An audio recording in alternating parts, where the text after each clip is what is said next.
7. मुख्यमंत्री। राज्यपाल राज्य का मुखिया होता है, जबकि मुख्यमंत्री सरकार का। तारांकन मुख्यमंत्री की नियुक्ति। संविधान में मुख्यमंत्री की नियुक्ति और उसके निर्वाचन के लिए कोई विशेष प्रक्रिया नहीं है। केवल अनुच्छेद 164 में कहा गया है कि मुख्यमंत्री की नियुक्ति राज्यपाल करेगा। राज्यपाल राज्य विधानसभा में बहुमत प्राप्त दल के नेता को ही मुख्यमंत्री नियुक्त करता है, लेकिन यदि किसी दल को स्पष्ट बहुमत प्राप्त न हो तो राज्यपाल मुख्यमंत्री की नियुक्ति में अपने विवेकाधिकार का इस्तेमाल कर सकता है। ऐसी परिस्थिति में राज्यपाल सबसे बड़े दल या दलों के समूह के नेता को मुख्यमंत्री नियुक्त करता है और उसे 1 माह के भीतर सदन में विश्वास मत प्राप्त करने के लिए कहता है। राज्यपाल अपने व्यक्तिगत फैसले द्वारा मुख्यमंत्री की नियुक्ति तब कर सकता है जब कार्यकाल के दौरान उसकी मौत हो जाए और कोई उत्तराधिकारी तय न हो।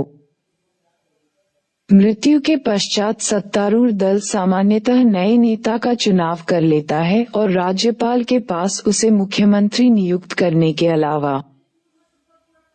और कोई विकल्प नहीं होता। संविधान में ऐसी कोई अपेक्षा नहीं है कि मुख्यमंत्री नियुक्त होने से पूर्व कोई व्यक्ति बहुमत सिद्ध करे। राज्यपाल पहले उसे बतौर मुख्यमंत्री नियुक्त कर सकता है, फिर एक उचित समय के भीतर बहुमत सिद्ध करने को कह सकता है।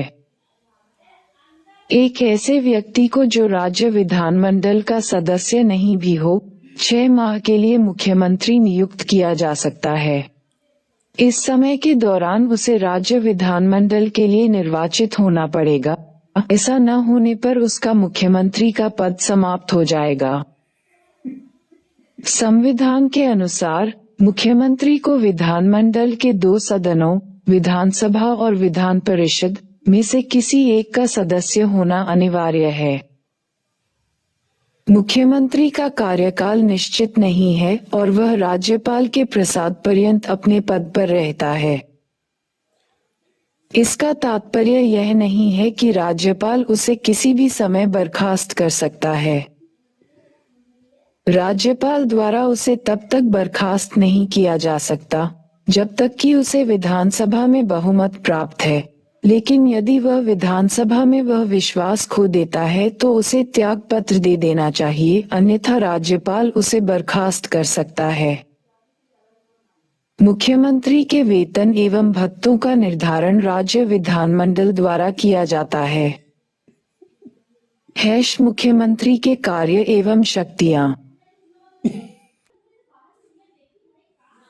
मंत्रिपरिषद के संदर्भ में मुख्यमंत्री राज्य मंत्रिपरिषद के मुखिया के रूप में निम्न शक्तियों का प्रयोग करता है। 1. राज्यपाल उन्हीं लोगों को मंत्री नियुक्त करता है जिनकी सिफारिश मुख्यमंत्री ने की हो। 2. वह मंत्रियों के विभागों का वितरण एवं फेरबदल करता है। 3. मतभेद होने पर वह किसी भी मंत्री से त्याग पत्र देने के लिए कह सकता है या राज्यपाल को उसे बर्खास्त करने का परामर्श दे सकता है। 4. वह मंत्रिपरिषद की बैठक की अध्यक्षता कर इसके फैसलों को प्रभावित करता है। 5. वह सभी मंत्रियों के क्रियाकलापों में सहयोग, नियंत्रण, निर्देश और मार्गदर्शन देता है। 6. अपने कार्य से त्याग पत्र देकर वह पूरी मंत्रिपरिषद को समाप्त कर सकता है। चूंकि मुख्यमंत्री मंत्रिपरिषद का मुखिया होता है, उसके इस्तीफे या मौत के कारण मंत्रिपरिषद अपने आप ही विघटित हो जाती है। दूसरी ओर यदि किसी मंत्री का पद रिक्त होता है तो मुख्यमंत्री उसे भर या नहीं भी भर सकता। राज्यपाल के संबंध में राज्यपाल एवं मंत्रिपरिषद के बीच संवाद का वह प्रमुख तंत्र है। मुख्यमंत्री का ये कर्तव्य है कि वह 1. राज्य के कार्यों के प्रशासन संबंधी और विधान विषयक प्रस्तावनाओं संबंधी मंत्रिपरिषद के सभी विनिश्चय राज्यपाल को संसूचित करे।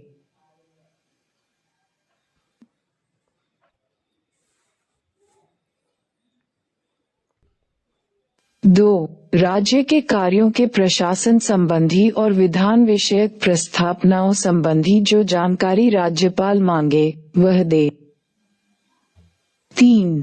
किसी विषय को जिस पर किसी मंत्री ने निश्चय कर दिया है किंतु मंत्रिपरिषद ने विचार नहीं किया है, राज्यपाल द्वारा अपेक्षा किए जाने पर परिषद के समक्ष विचार के लिए रखे। वह महत्वपूर्ण अधिकारियों जैसे महाधिवक्ता, राज्य लोक सेवा आयोग के अध्यक्ष एवं सदस्यों और राज्य निर्वाचन आयुक्त आदि की नियुक्ति के संबंध में राज्यपाल को परामर्श देता है। राज्य विधानमंडल के संबंध में सदन के नेता के नाते मुख्यमंत्री को निम्नलिखित शक्तियां प्राप्त हैं। 1. वह राज्यपाल को विधानसभा का सत्र बुलाने एवं उसे स्थगित करने के संबंध में सलाह देता है। 2. वह राज्यपाल को किसी भी समय विधानसभा विघटित करने की सिफारिश कर सकता है। 3. वह सभा पटल पर सरकारी नीतियों की घोषणा करता है। अन्य शक्तियां एवं कार्य। 1. वह राज्य योजना बोर्ड का अध्यक्ष होता है। 2. वह संबंधित क्षेत्रीय परिषद के क्रमवार उपाध्यक्ष के रूप में कार्य करता है। एक समय में इसका कार्यकाल 1 वर्ष का होता है।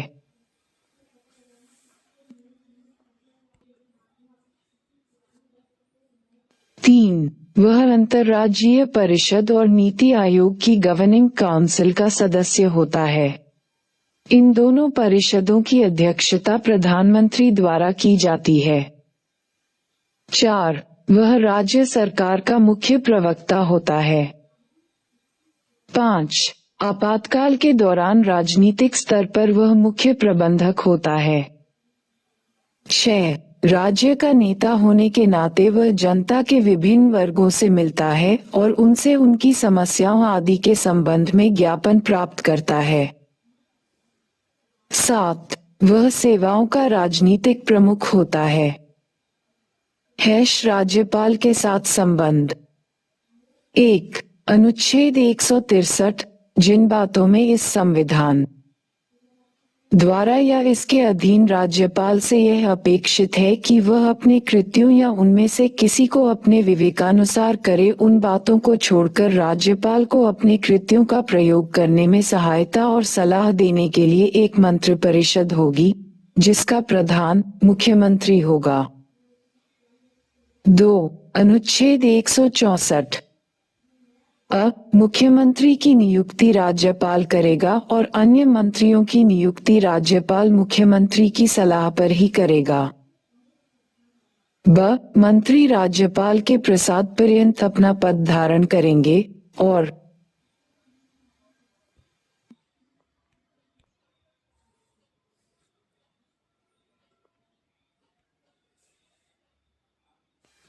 मंत्रिपरिषद की सामूहिक जिम्मेदारी राज्य विधानसभा के प्रति होगी।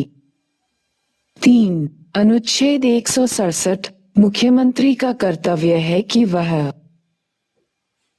राज्य के कार्यों के प्रशासन संबंधी और विधान विषयक प्रस्तावनाओं संबंधी मंत्रिपरिषद के सभी विनिश्चय राज्यपाल को संसूचित करे।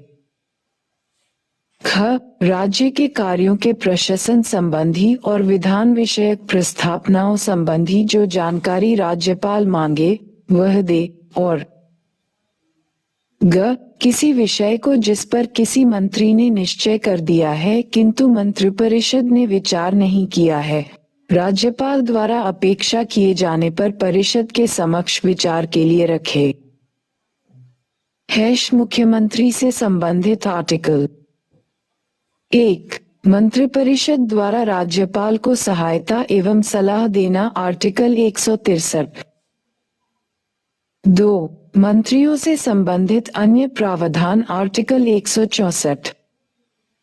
3. राज्य सरकार द्वारा कार्यवाही संचालन आर्टिकल 166। 4. राज्यपाल को सूचना प्रदान करने से संबंधित मुख्यमंत्री के दायित्व आर्टिकल 167। 5. मंत्रियों के अधिकार सदनों का सम्मान करते हैं आर्टिकल 177।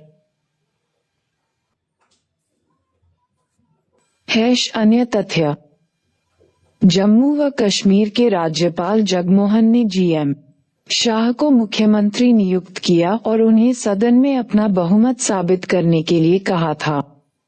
इसी तरह आंध्र प्रदेश के राज्यपाल रामलाल ने भास्कर राव को मुख्यमंत्री नियुक्त किया और उन्हें सदन में बहुमत साबित करने के लिए 1 महीने का समय दिया, हालांकि वह बहुमत साबित करने में नाकामयाब रहे।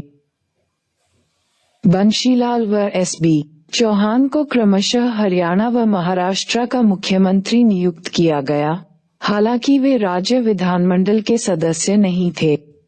बाद में वे विधानमंडल हेतु निर्वाचित हो गए। अनुच्छेद 167 में विशेष रूप से मुख्यमंत्री के कार्यों का वर्णन है। केंद्रीय गृह मंत्री सभी क्षेत्रीय परिषदों का अध्यक्ष होता है।